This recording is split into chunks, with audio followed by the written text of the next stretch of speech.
And good evening, Southeast Texas. Hope you and your family are doing well. Give you the very latest with this update on Tropical Storm Beta. We've seen some signs that would indicate that there is the potential that this system could be weakening. I'll show you that in just a second. It's because of dry air filtering on in or being ingested from central and south Texas around the circulation, and that has significantly weakened radar signatures. I'll show you that also in just a second.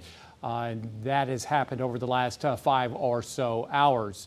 Right now, taking a look at local radar, don't see much out there right now. Some showers out in the Gulf of Mexico, but we're in pretty good shape right now. Some beneficial rains today across the area, and we expect more by daybreak to rotate in off the Gulf of Mexico, and it looks like a soggy scenario coming up tomorrow and through especially the Triangle, lesser amounts up in the lakes area. And that's really going to be the case, is that we expect the heaviest rains to be over the Triangle, lesser amounts up towards the lakes area. Taking a look at the latest wind gust, 20 to 25 miles an hour. We've seen some wind gusts in around Sabine Pass around 39 miles an hour. And FUTURECAST showing a break of sorts coming up tonight across Southeast Texas. There's your clock. But as we wear on in towards daybreak, we ought to start seeing rain develop offshore and move our way with a wet morning mainly for the Triangle, and that will spread towards the north and west as the morning progresses.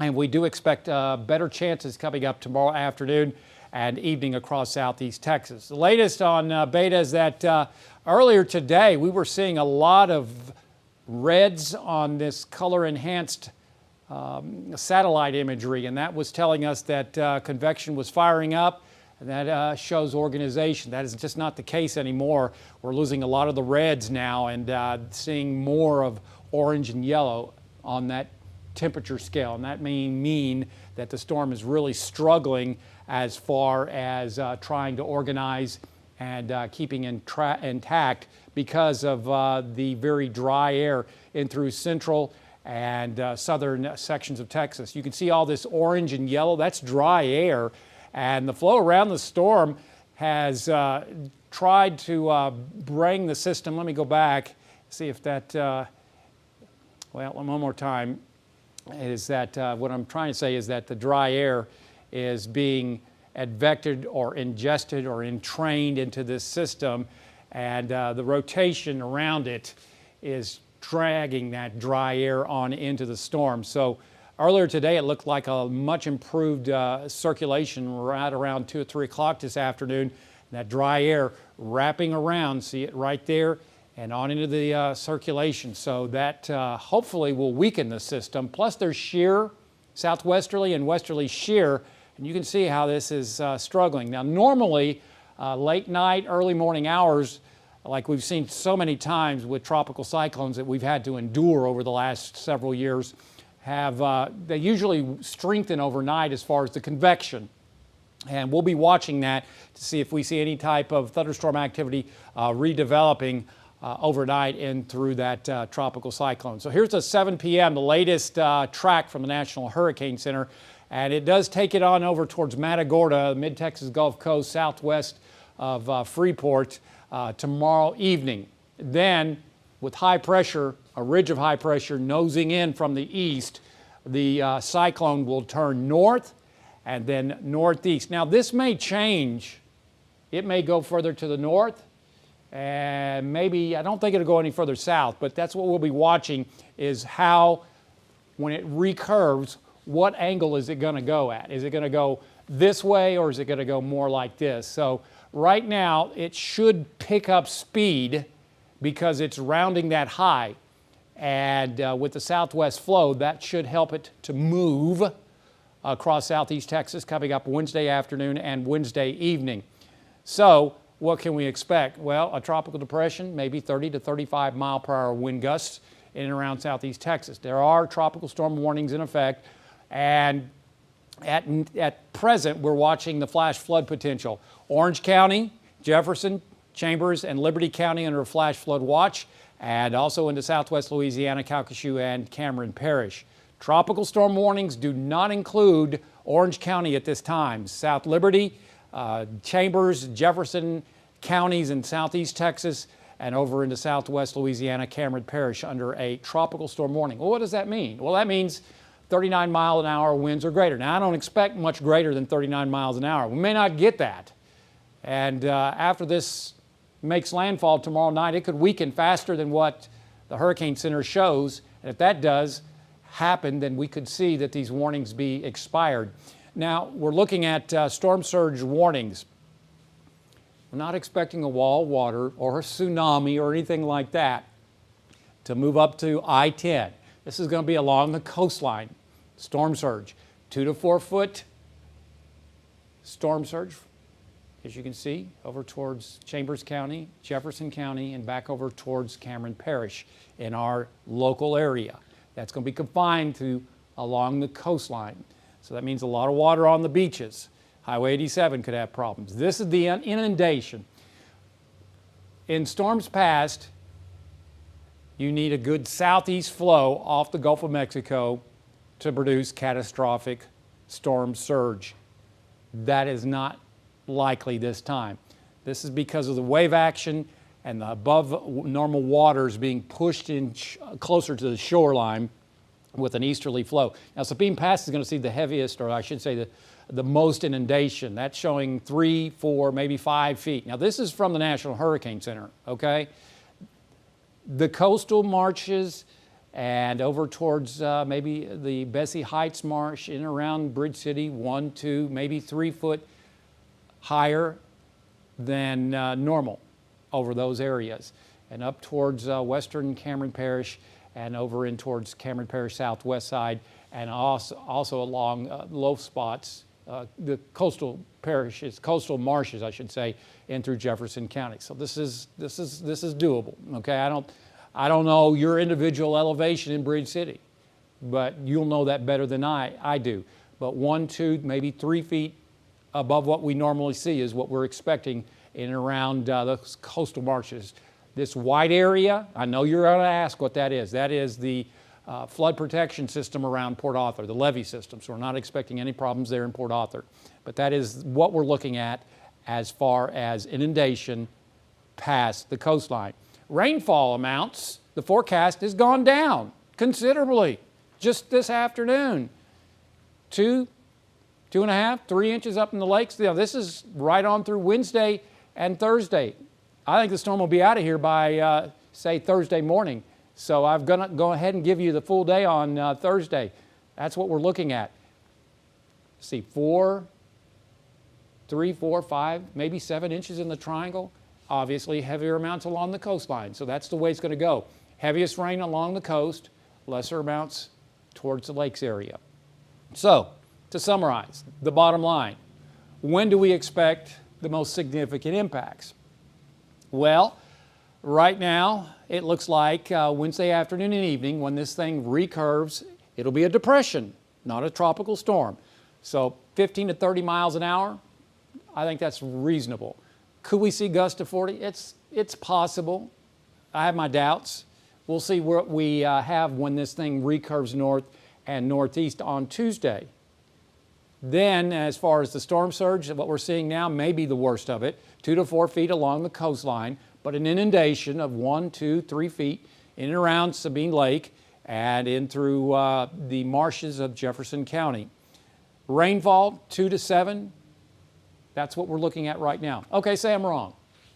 Okay, say I'm 100% wrong on this forecast. All right, double that, 14 inches through Thursday. I think we're okay. That's what we're looking at right now. That's the bottom line. Do we have any questions? Just a couple here. Traveling to and from Houston over the next couple of days? That's a little bit, that's dubious. If they get any type of feeder bands, they're going to be closer to the storm over the next couple of days. They get any kind of feeder bands, and with all that concrete, it doesn't take much as far as flash flooding, hence the flash flood warnings, or watches, I should say, in through Harris County. That's kind of an iffy question. I think they could have some problems if it comes down quickly enough. That's why there's a flash flood watch in effect right now. Someone was asking about the little white portion on the storm surge map. Can you explain that a little bit? Yeah, I addressed that. That is the levee protection around Port Arthur. You know, the storm or the seawall, the levee protection around Port Arthur. That's what that means. Just some general area questions. China, Ivanhoe, Port Arthur, Groves. What do they want to know? Just how it's going to be. Well, again, we're going to do a general forecast for the area, and I think that goes back to, let me get to that graphic, and again, it's going to be, I think, the worst of it Wednesday afternoon and evening. This wind forecast, I think, is probably going to be about 15 to 30, maybe 35, possibly 40-mile-per-hour winds for the area. That's all of southeast Texas. Rainfall, 2 to 7 inches is what we're looking at. The further north you are, like up towards Ivanhoe, what is that? Let's see, let me get to that graphic. 2, 2.5, maybe 3 inches is what we're looking at. Heavier rains over towards Fannett, 5, 6, 7 inches possible. Maybe more, but that's what we're looking at right now.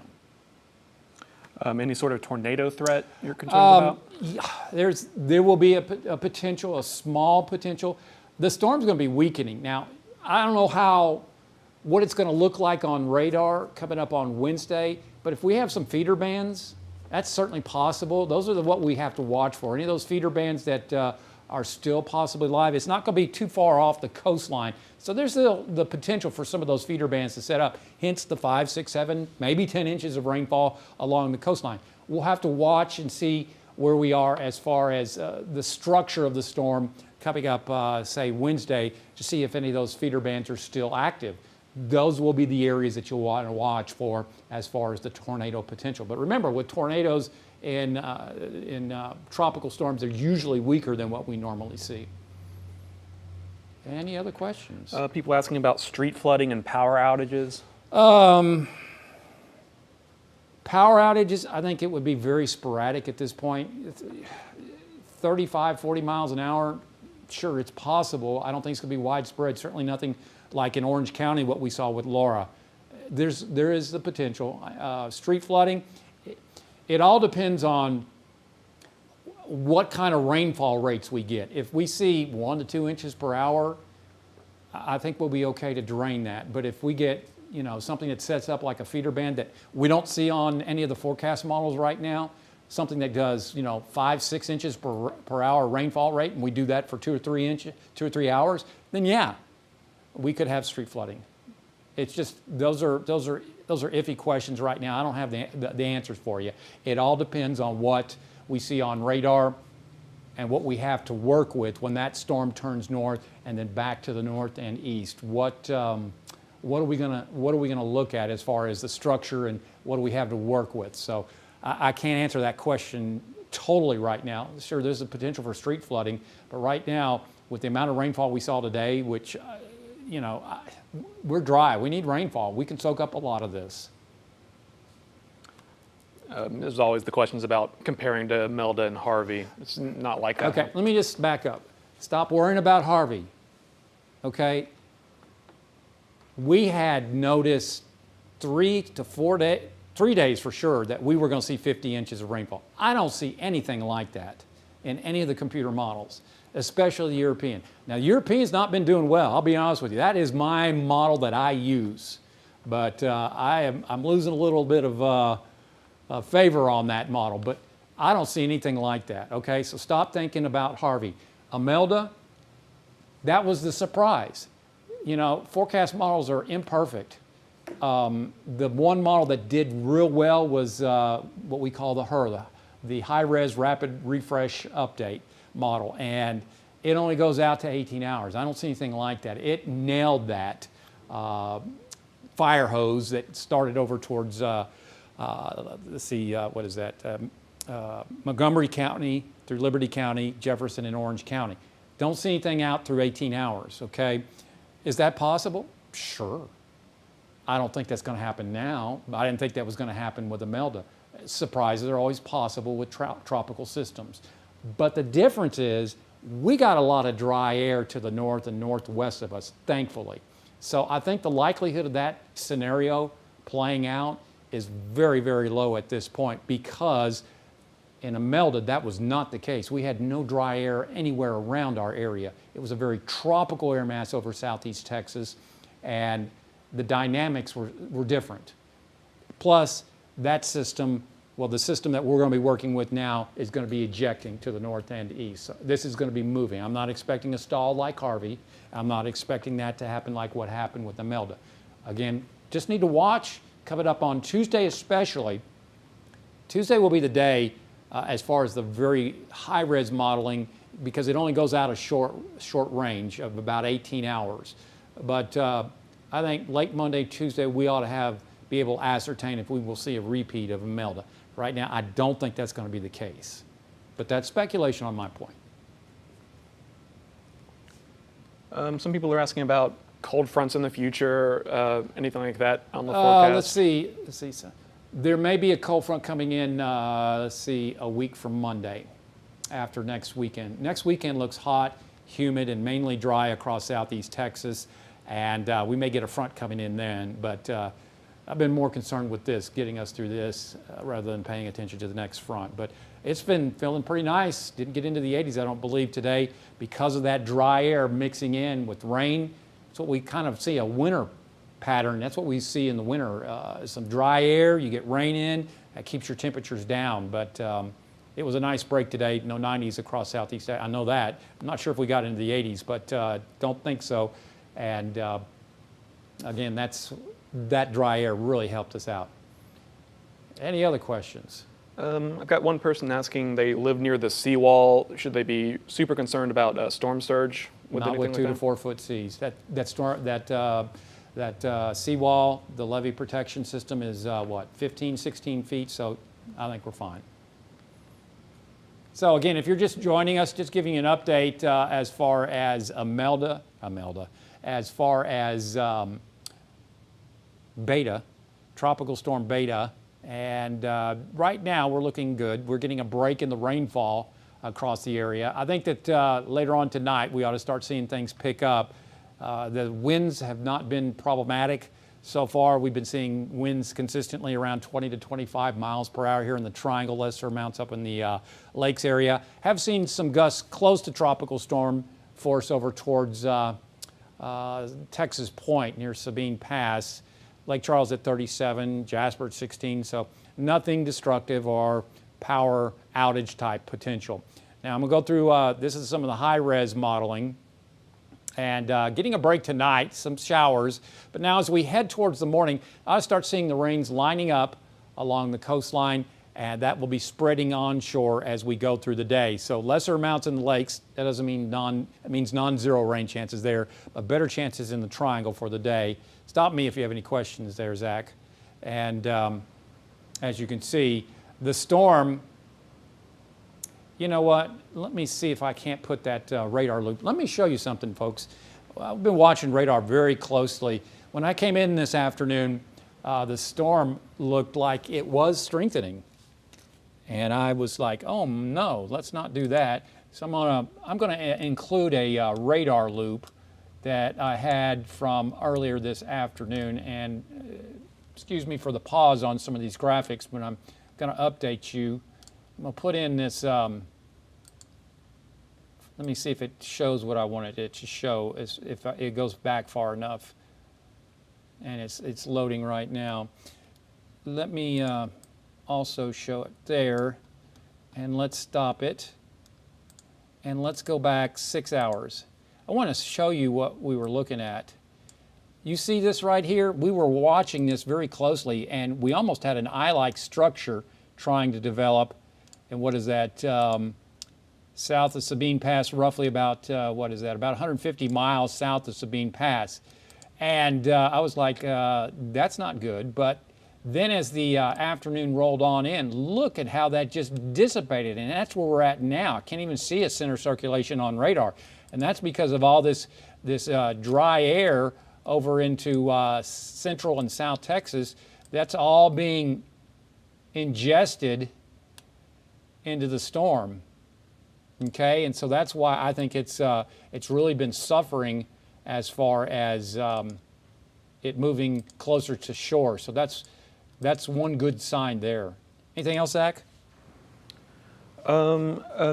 So just riffing off that a little bit, the potential for this to turn back into a hurricane at some point? Is Zero. that no chance of that at all? I don't think so. No, it's just, see, let me see if I can get into the right graphic.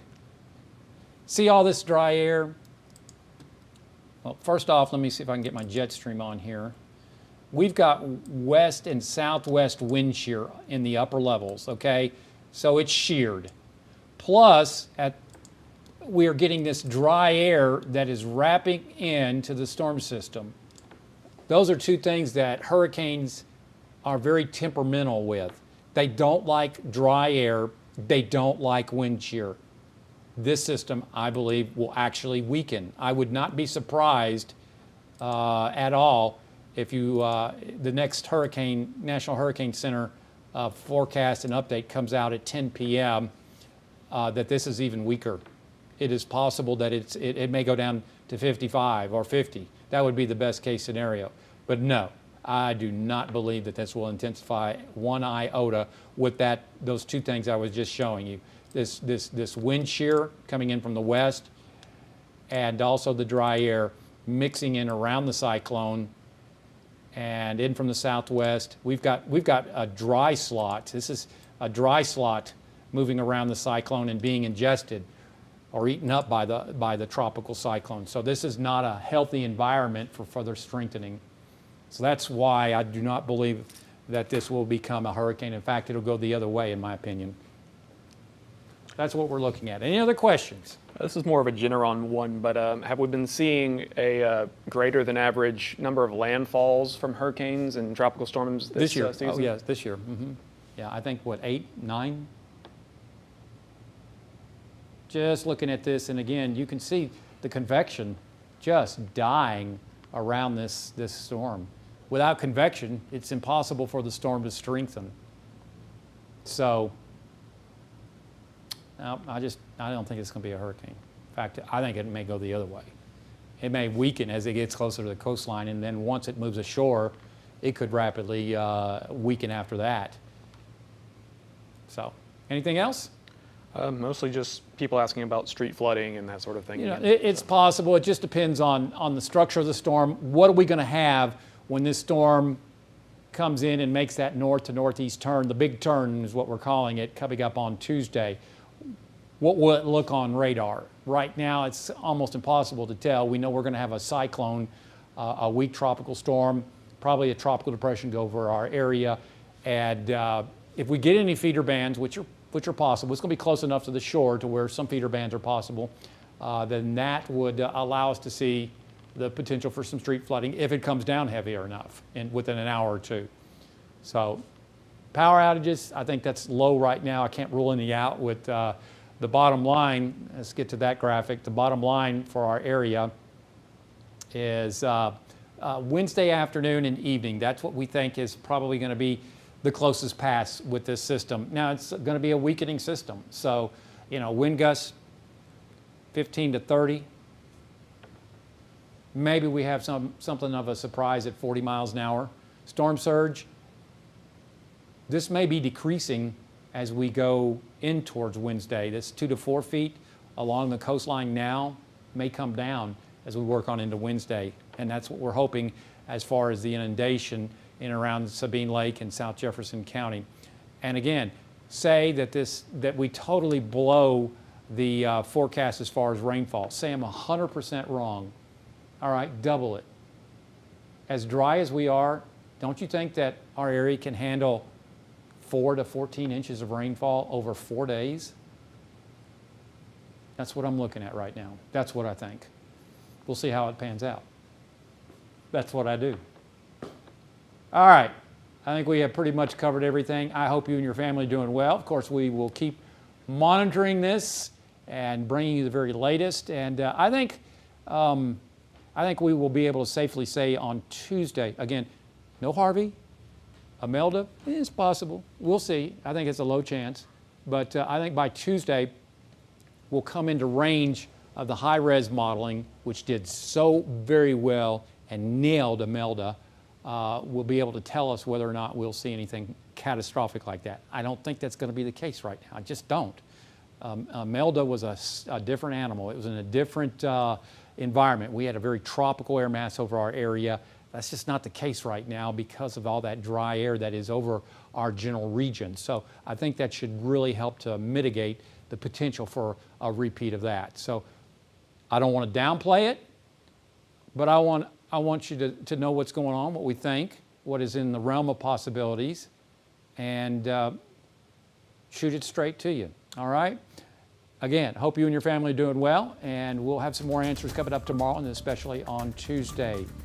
Remember, follow us on Facebook, Twitter. There's more weather at 12newsnow.com.